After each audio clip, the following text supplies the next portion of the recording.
জয় Bishu, hallelujah. আমার জামাইকে 25 দিন বাঁধা ছিল পায়ে হাতে, হ্যাঁ, এত অসুখ করেছিল। বাড়ি কোথায়? বাড়ি বালি, চণ্ডীপুর। হ্যাঁ, একদম 25 দিন পায়ে হাতে বেঁধে রেখে দিয়েছিল, কিছু খেতে পারেনি, কিছু না, কিছু খেতেও চাইনি। তারপরে বলেছে, সবাই বলছে যে উনি আর কাজ করতে পারবে না, একদম পুরো মরার মতন হয়ে গেছিল। অমিতদাকে ফোন করে করে প্রার্থনা নিয়েছি, হ্যাঁ, প্রভুর দয়াতে উনি এখন সুস্থ আছে। 4 মাস পরে তবে উনি কাজ করতে পেরেছে। আমি প্রভুকে বলেছিল, প্রভু না যেতে এখন কাজ করতে পারে, চুপ করে বসে আছে, হ্যাঁ, শুয়ে আছে, কি করে মেয়ের সংসার চালাবে, কি করে ওষুধ কিনবে।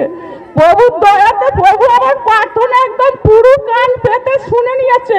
4 মাস পরে প্রভু একেবারে আমাকে জামাইকে একদম সুস্থ করে দিয়ে কাজে দিয়েছে। তার জন্য দিলাম অসংখ্য অসংখ্য।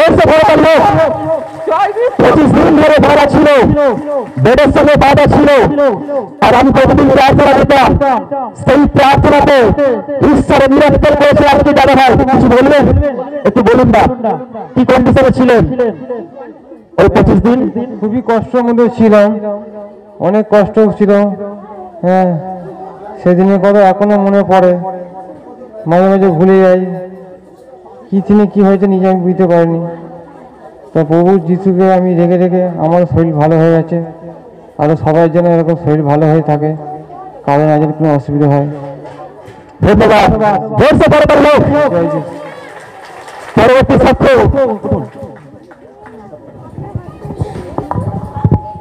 মানুষকে ধন্যবাদ দিই যে 25 দিনের সেই বিছানায় বাঁধা সন্তান কিভাবে সুস্থ হয়েছে।